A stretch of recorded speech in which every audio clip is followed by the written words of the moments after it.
एक दफा किसी ने कोई कत्ल कर दिया, खुद मौके से फरार हो गया, पुलिस मुझको पकड़ के ले गई और मुझे गिरफ्तार करके ले गई। मैंने उन्हें कहा मैं बेगुनाह हूं, मुझे जाने दें, मेरे घर वाले परेशान होंगे। उन्होंने मेरी एक नहीं सुनी। मेरे घर वालों ने, मोहल्ले वालों ने, अजीजों ने मेरी गवाही भी दी, उसके बावजूद भी उन्होंने कुछ मेरी बात नहीं सुनी और मुझसे 1.5 लाख रुपए मांगते थे। हम गरीब थे, कहां से दें। अगले दिन सुबह सुबह मुझे आपके दर्स की एक बात याद आई। अब सुने, अब देखें, रूह के सफर का थोड़ा सा मुसाफिर था, मुश्किल आई तो एक बात याद आई। अब बात क्या है सुनिए। एक बात याद आई, आपने एक बात बताई थी, जो बंदा सुबह फजर के फौरन बाद 40 बार पूरी सूरत फातिहा पढ़े और फिर सारा दिन आमीन कहता रहे और ये गुमान करे कि उसके साथ फरिश्ते भी आमीन कह रहे हैं, सारा दिन आमीन कहते रहे और ये गुमान करे कि उसके साथ फरिश्ते भी आमीन कह रहे हैं। क्यों? अब इस पे एक बात सुनो। एक बुजुर्ग थे, उनकी जमात रह गई। उन्होंने अपनी नमाज को 27 दफा दोहराया।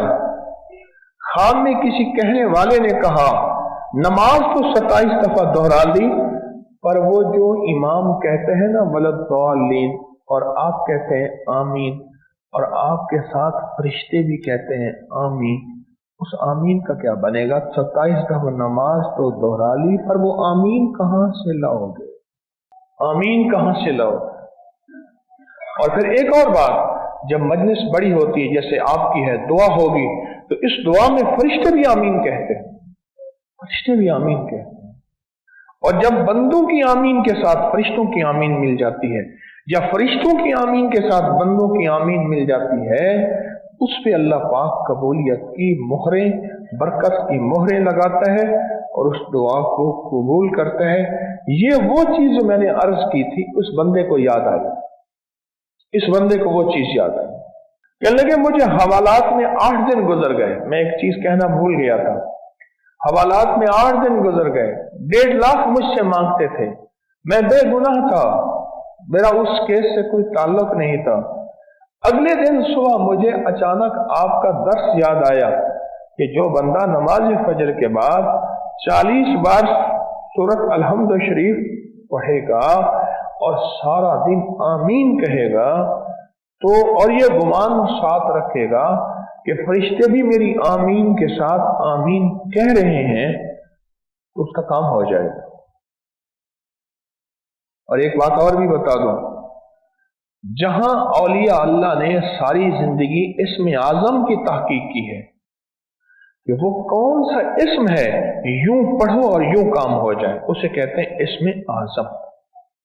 वो कौन सा लफ्ज है, वो कौन सा हर्फ है, वो कौन सी जेर है, वो कौन सी जबर है, ये वो कौन सा वजीफा है, वो कौन सी तस्बीह है, जिसको पढ़ो और पढ़ते ही उसी वक्त काम हो जाए, उसको कहते हैं इस्म आजम। इसमें हर अल्लाह के वली ने अपनी तहकीक बयान की है और बेशुमार औलिया में यह भी तहकीक है कि लफ्ज आमीन इस्म आज़म है। लफ्ज ये जो हम नमाज के बाद हल्की आवाज में दिल में आमीन कहते हैं, ये लफ्ज आमीन भी इस्म आज़म है।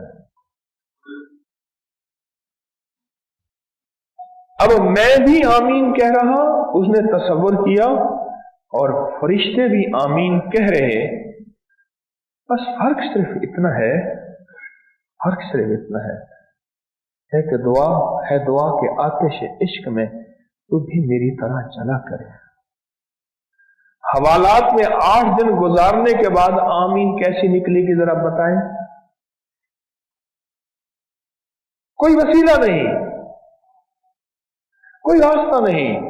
मैं गरीब आदमी हूं, मेरे पास 1.5 लाख रुपए नहीं है, और मैं बेगुनाह भी हूं, और वो भी समझते हैं कि ये बेगुनाह है, पर कहते हैं 1.5 लाख दिए बगैर तुझे खुलासी नहीं मिलेगी। तो सोचें उसने आमीन किस जज्बे, किस तड़प, किस तलब, किस कैफियत, किस दर्द के साथ कही होगी। चुनांचे मैं ये अमल इस नीयत से किया, ऐ अल्लाह मुझे इस कैद से नजात दे, तू जानता मैं बेकसूर हूं, ऐसे बचा जैसे यूसुफ को कुएं से, ऐसे बचा जैसे तूने यूनुस अलैहिस्सलाम को मछली से, अल्लाह मुझे भी ऐसे बचा। मैंने ये अमल फजर के बाद किया। आमीन गौर व फिक्र से कहता रहा, गौर व फिक्र से, लगी के साथ, दर्द दिल लगा रहा। किस दर्द के साथ? कि अल्लाह मैं भी आमीन कह रहा और मेरे साथ फरिश्ते भी आमीन कह रहे। अल्लाह अगर मेरी आमीन कबूल नहीं, चलो फरिश्तों की तो कबूल है। अगर मेरी कबूल नहीं मौला, चलो फरिश्तों की तो कबूल है। अल्लाह फरिश्तों की आमीन को कबूल फरमा और उस मुसीबत से मुझे नजात अता फरमा। अभी सुबह के 10 ही बजे होंगे कि एक पुलिस वाला मेरे पास आया, मुझे कहने लगा अब परेशान न हो, अभी अभी आपकी बेगुनाही साबित होगी। ये कहते उसने अफसर को आवाज दी और अफसर ने दूसरे को कहा और आखिरकार उसने मुझे बंद से कैद से निकाल दिया, घर भेज दिया। मैं बाहर निकल गया, मैंने अल्लाह का शुक्र अदा किया, घर चला गया, पहुंचा, मेरे घर वाले हैरान कि पुलिस वालों ने तो पैसों का तकाजा किया था। मैंने उनको अपनी बात और अपना अमल बताया कि बगैर माल के, बगैर सिफारिश के, बगैर किसी चीज के मैं घर पहुंचा हूं। और पहुंचा किस पे हूं कि फजर के बाद मुझे अचानक 8 दिन के बाद याद आया कि ओहो मैंने तस्बीह खाने में तो ये अमल सुना था। ये 40 बार सूरत फातिहा सुबह पढ़ गिड़गिड़ा के, तवज्जो से, ध्यान से, दर्द और कैफियत के साथ, और फिर सारा दिन क्या पढ़? आमीन, दिल ही दिल में। अब देखे ना, उन्होंने जो लफ्ज लिखा है वो लफ्ज लिखा है गौर व फिक्र के साथ, गौर व फिक्र के साथ, गौर व फिक्र के साथ। आमीन, गौर व फिक्र के साथ। उस गौर व फिक्र के साथ जो पढ़ी हुई आमीन है, उसने फैसले करा दिए, उसने फैसले करवा दिए।